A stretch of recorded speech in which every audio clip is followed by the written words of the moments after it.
Laissons le pouvoir aux milliardaires.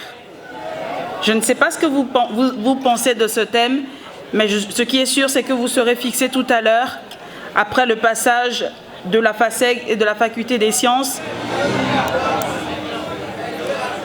Ce soir, on dirait que le pouvoir appartient beaucoup plus aux femmes. Nous allons demander à ces deux candidates de se saluer cordialement entre elles.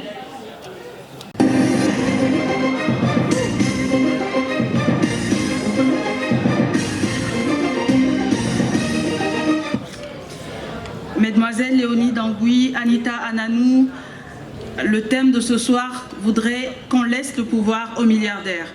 À cette assertion, la FASEG répondra par l'affirmative puisqu'elle représente la majorité parlementaire, tandis que la Faculté des sciences dira non puisqu'elle représente l'opposition parlementaire. Mesdames et messieurs, chers candidats, faites vos jeux maintenant.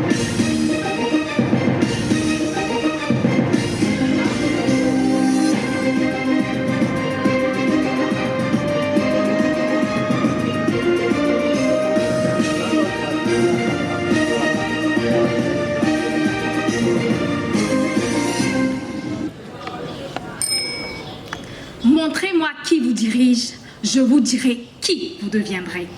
Mesdames et messieurs, le pouvoir. Mais avant, bonsoir. Il n'a jamais été confié quelque chose d'une grande valeur, d'une importance phénoménale à quelqu'un qui n'en saura bien s'en occuper et l'assurer. Que ce soit les postes de délégués de classe, ils ont toujours été représentés par les plus riches d'intelligence.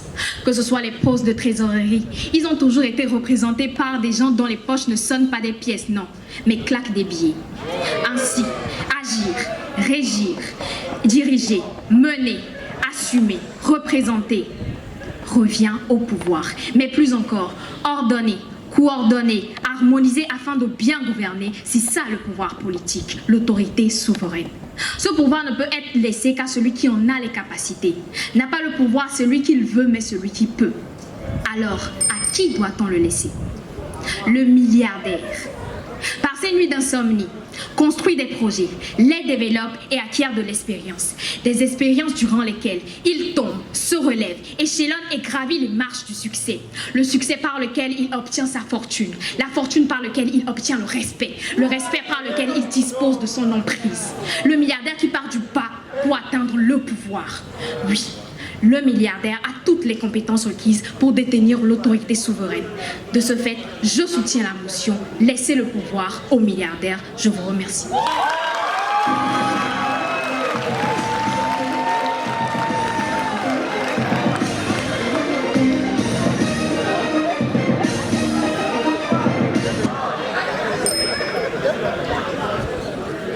Avoir la capacité de commander.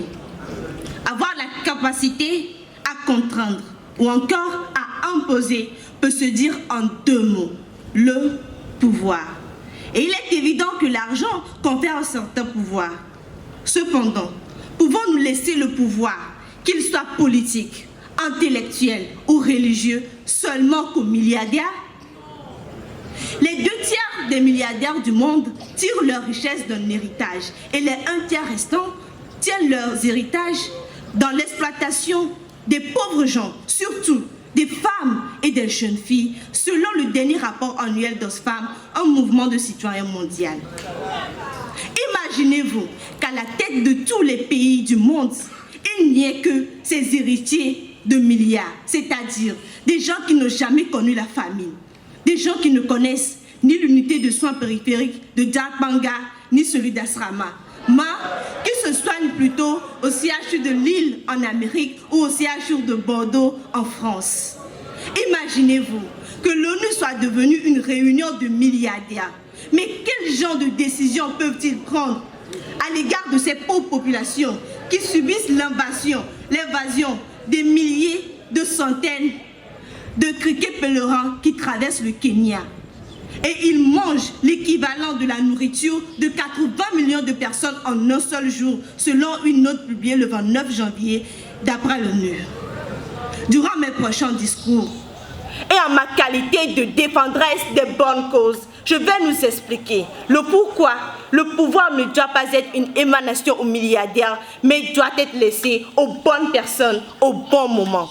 The right man at the right place.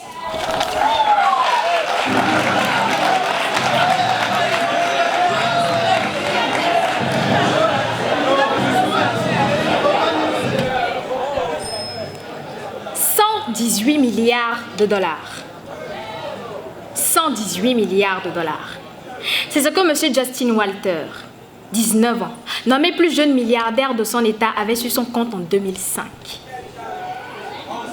135 millions de dollars en 2009. 122 dollars en 2013, date de son décès. Retrouvé mort dans une ruelle suite à une overdose de cocaïne. Je ne vous demanderai jamais, au grand jamais, de laisser le pouvoir à un Justin Walter. Je ne vous demanderai jamais de laisser le pouvoir à un milliardaire irresponsable, pédophile, fou, alcoolique, sans intégrité, sans valeur et sans principe. Quand bien même qu'il ait des milliards de dollars sur son compte. Il est vrai qu'il existe des milliardaires ignorants, héritiers comme vous le dites, insouciants, vulgaires, impubères, déséquilibrés et dépravés. Mais face à eux, existent des milliardaires capacitaires, disciplinaires, visionnaires, gestionnaires. Je vous demanderai alors de laisser le pouvoir à cette personne, milliardaire de par la fortune qu'il a, oui, mais aussi milliardaire d'idées innovatrices, milliardaire de capacités pour atteindre ses objectifs, milliardaire de tout le soutien que lui apportent les personnes qui l'entourent, garçon milliard d'amour et de paix qui émanent de lui, milliardaire de solutions face aux milliards de problèmes rencontrés. C'est à ce milliardaire de tout et digne, je vous demanderai de laisser le pouvoir. La puissance économique, ou disons l'argent, est un élément inévitable, incontournable et surtout indispensable pour que toute œuvre soit améliorable et durable. Chaque pays émergent puise sa puissance dans son économie. Une étude faite par le magazine Money Run Us en 2019 prouve que 70% de la richesse américaine, première puissance du monde, est détenue par ces 595 milliardaires. Les milliardaires détiennent donc le contrôle de l'émergence des puissances économiques. Prenons l'exemple des institutions, des plus grandes institutions au monde, qui viennent en aide dans nos différents pays et aux plus démunis. Elles sont toutes financées par les plus riches, Aliko Dangote, Bill Gates, Jeff Bezos et plus encore. Ils représentent et concourent ainsi au développement et au changement social. A-t-il plus meilleur détenteur que le milliardaire? Non, je ne le pense pas. Je vous remercie.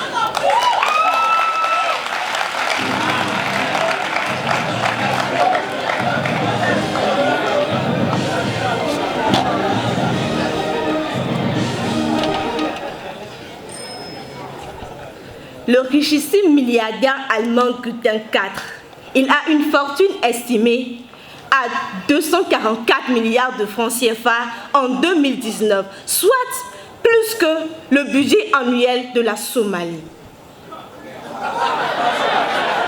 Goji, quant à elle, est une jeune milliardaire pleine de détermination et de courage. Elle a su entasser entre l'année 2016 et 2019, 9 milliards 750 millions de francs CFA. Leur collègue Choupette, quant à lui, un jeune milliardaire de nationalité birmane. Il possède un jet privé, 2 hôtels luxueux aux États-Unis, des salles de conférences. Il a glané dans la seule année de 2016 une somme de 1 milliard 950 millions de francs CFA. Si nous voulons suivre l'aberrante logique capitaliste selon laquelle le pouvoir devait être laissé aux milliardaires, alors Günther, Goji ou encore Choupette devaient être à la tête de grandes institutions du monde. Mais laissez-moi vous dire, mesdames et messieurs, Gutter est un mammifère de la famille des canidés, du genre Canis et de l'espèce Canis lupus, pour simplement vous dire que Gutter est un chien. Choupette est un chat. Et Goji, mesdames et messieurs, est une poule. Est-ce pour autant leur confier le pouvoir que nos sénats doivent être dirigés par des chiens vu qu'ils sont des milliardaires? Que nos assemblées dirigées par des chats ou que nous ayons des poules comme présidentes? Mais non. L'exercice du pouvoir ne doit en aucune manière se baser sur des résultats ou des comptes bancaires, mais plutôt doit se laisser aux personnes adéquates, sans tenir compte de leur poche. De ce fait, on ne pourrait en aucun cas laisser Pablo Escobar diriger le Real Madrid. Ce serait un désastre. De même, on ne pourrait jamais laisser Donald Trump diriger l'Église catholique. Vous regardez par vous-même. À César ce qui est à César et à Dieu ce qui est à Dieu.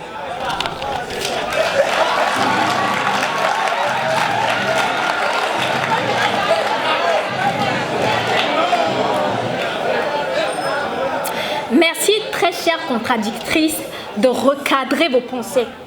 Parce que je n'ai jamais dit et insinué de donner le pouvoir à des milliardaires inconscients.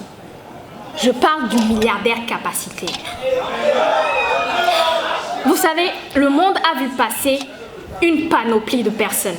Différentes personnes riches, pauvres, bonnes et mauvaises. À cet effet, tant qu'il est riche, tant qu'il existe des pauvres ou des moins nantis, égoïstes, il existera des riches égoïstes. Tant qu'il y aura des moins nantis, malhonnêtes, ne soyez pas étonnés de trouver ou de voir des riches aussi malhonnêtes. Et tant qu'il existera un moins nanti responsable, il existera un riche responsable. Mais la réalité est telle que le moins nanti n'a pas la même influence que le milliardaire. Ni son poids, ni sa capacité de mobilisation de fonds financiers, ni sa capacité de réalisation de décisions. La preuve, à 72,36%, les riches battent mieux campagne que les autres.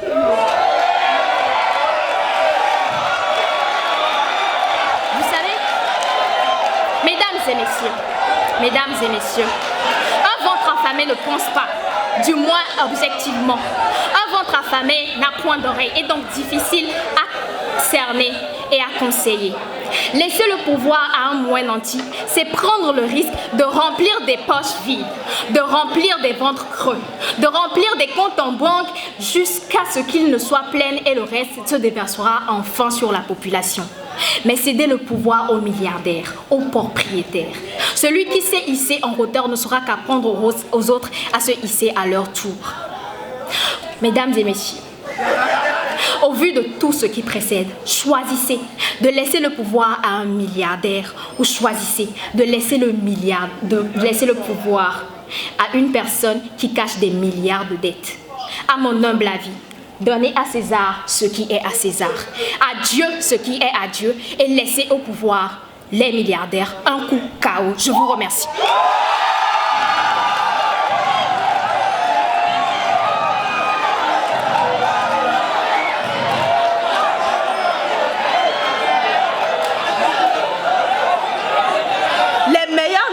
Que la Terre a connu, mesdames et messieurs, les meilleurs fédérateurs que le monde a connus ne sont pas des milliardaires.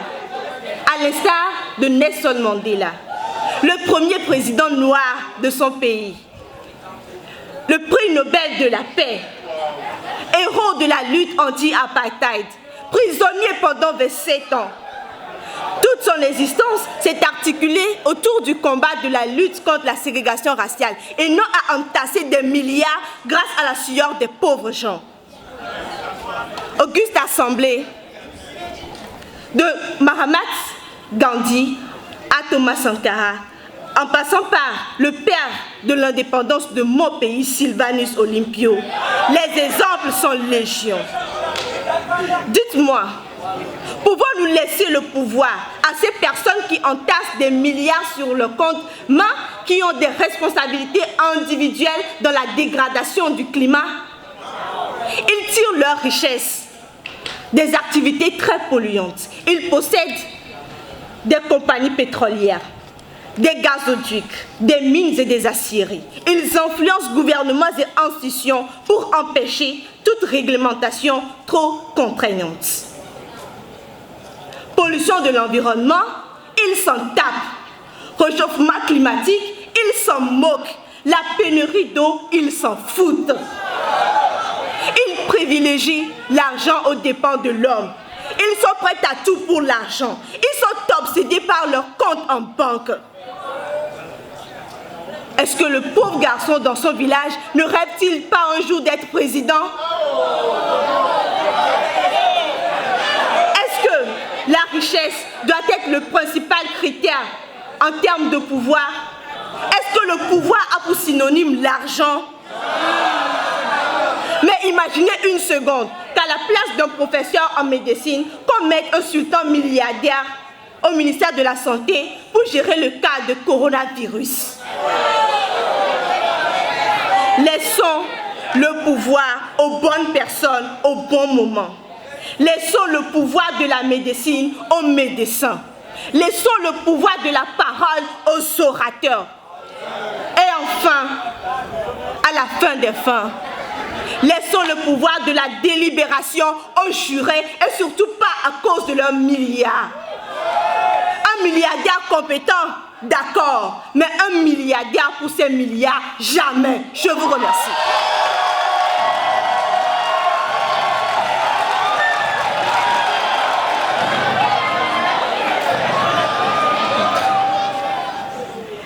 Le pouvoir, ce mot qui par sa seule consonance nous enivre. Le laisser au plus nanti dans tous les sens du terme ou pas. Merci à Léonie Dangui et à Anita Ananou d'avoir éclairé notre lanterne. Nous les remercions et les raccompagnons comme vous savez si bien le faire.